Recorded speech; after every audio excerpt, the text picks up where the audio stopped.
You're still watching Pisobilities here on the Business Portal.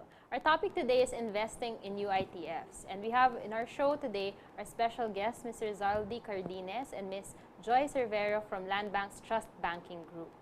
So, before we move on to yung mga text questions, I just wanted to ask, ano ba yung difference ng UITF with other investment options like SDA or yung mga mutual funds? Ano bang, maybe we can start with SDA.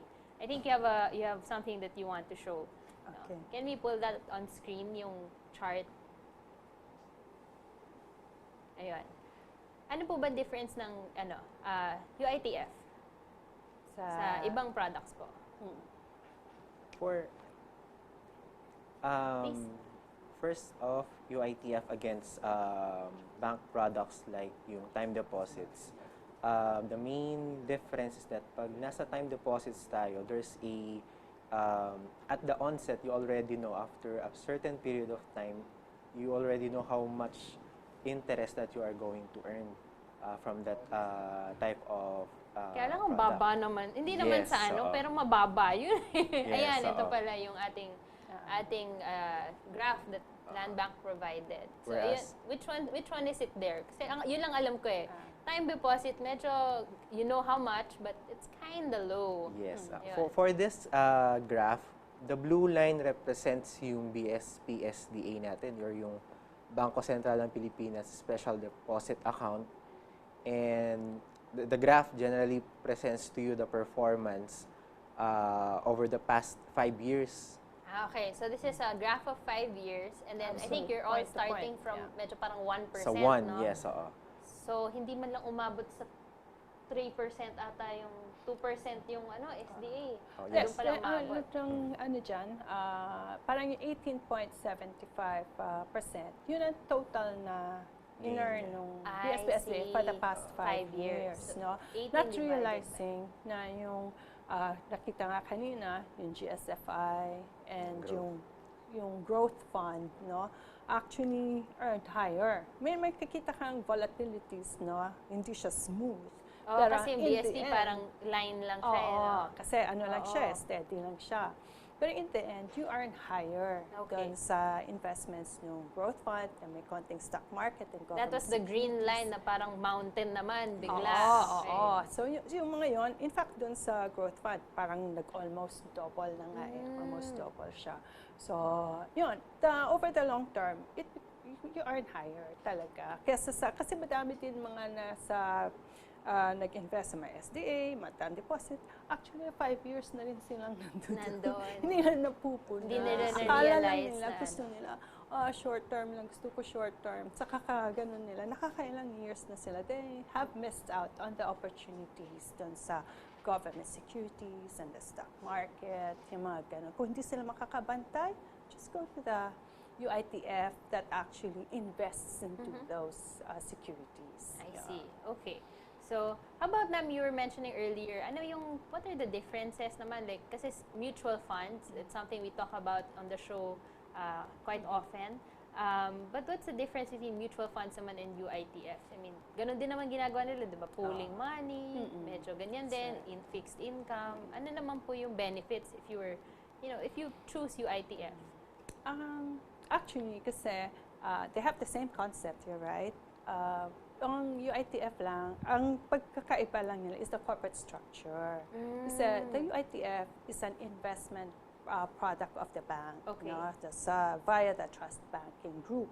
Yung mutual fund is a separate corporation, no? So basically, iba yung setup with regard to taxes and salaries and everything, no? While yung expenses niya iba. While sa UITF, it's a product of the bank, nakaano na siya, meron parang yan, kasama dun sa bangko. Kasama na siya sa bangko. Yung ibig sabihin sa mga expenses and everything. Although pareho siya ng concept. Baka may pagkakaiba sa taxes ng konti or sa fees, no? Kasi they have to consider all the corporate expenses, no? So, yun lang. Pero, you're right, they have the same concept. The pool of investments, and then they invest into the same outlets. Siguro the biggest benefit na lang, especially of UITFs, is you can invest where you bank. Yes, diba? yes. I mean, More accessible siya. More accessible siya because you can invest into the UITF dun sa branches, no? Yun. Sa mutual fund yata, agents, no? Agents, yun. Yun yung mga benefits din ng UITF. You can, from the savings deposit, you can ask your branch manager to transfer funds to the UITF of your choice, no? Of your choice. Okay, so now let's answer just maybe 3 questions from our text messengers. So, from 0923, sa lahat ba ng LandBank branches pwede pong mag-invest sa UITF? Sir Rizaldy, baka gusto niyong sagutin tong question na to? Yes. Clients specifically dun sa outside NCR, they can go directly to our branches and, of course, inquire our UITF products. And right there and then, pwede na rin silang mag-open ng kanilang chosen UITF na product. Usually, siguro ang kailangan lang dyan yung mga government ID, yung gano'n. The usual account opening requirements, meron lang kaming standard documents from the trust department na idadagdag lang, like yung mga finifill upan na form. Yes, ganyan. like yung na-mention kanina na client suitability assessment. Kasi at the onset of your account opening, we have to identify kung ano yung risk classification mo for us to properly evaluate and recommend to you yung nararapat na UITF product para sa iyo. I see. Alright. So from 4625, bakit sa ibang branches parang hindi sila encouraging for us to invest sa UITF? Kasi ba gusto nila mag-invest lang kami? Ano daw? I think maybe some of them have had experiences wherein they were not as encouraged to invest in UITFs. Have you had any reports on that? Ano pong Basically, siguro, na-tsempohan lang siguro na hindi yun yung accredited. Hindi knowledgeable masyado yung... Kasi yung UITF may accreditation yan eh. So, katulad ng sabi namin, hindi basta-basta naman na any branch officer can sell. That's why kasi may mga certain protection din. So parang investors protection for sa ating mga kliyente. So, baka lang at the time pero lahat ng branches, meron talaga siyang accredited UITF. So if you're interested, you have to go to a branch and look for somebody who is either the branch manager. The branch manager. Most of them naman talagang knowledgeable about UITF. In fact, we have the website, they can actually ask questions or email us, no?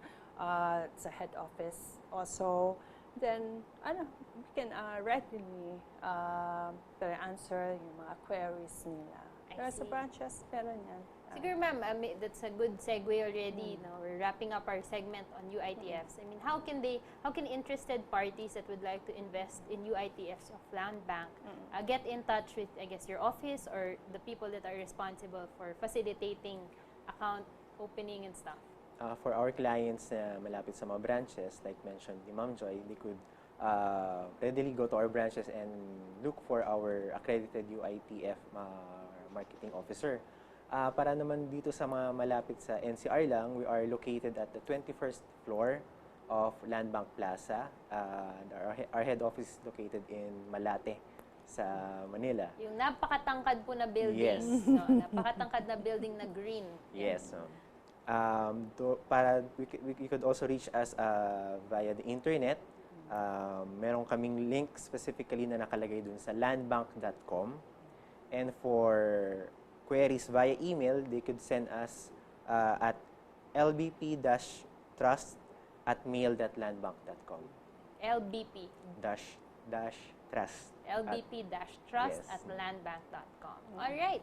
So thank you, Ms. Joy. Thank you, Sir Rizaldy, for joining us today.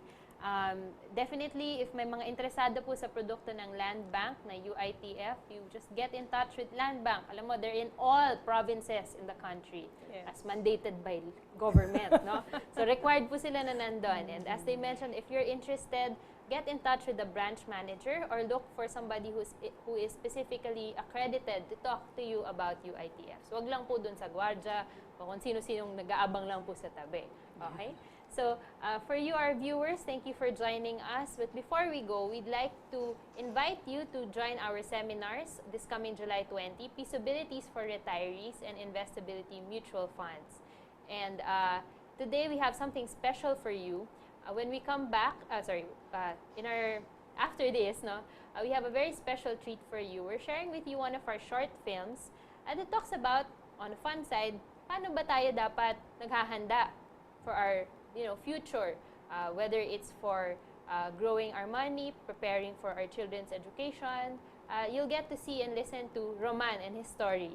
So enjoy and see you again here on Pisobilities at the Business Portal, your gateway to business trends and opportunities. Ang daming muka, ang daming iba't ibang istorya. Sa buhay ng tao ngayon na tila sobrang bilis at lahat ay pinapaikot ng pera, ano na nga ba ang mahalaga? Ang magkaroon ng sandamukal na salapi o mahanap ang isang pag-ibig? Ako si Roman at ito ang aking kwento. Sisimulan ko ang lahat ng ito sa isang tanong. Ano ang gagawin mo kung mabigyan ka ng 10 milyon?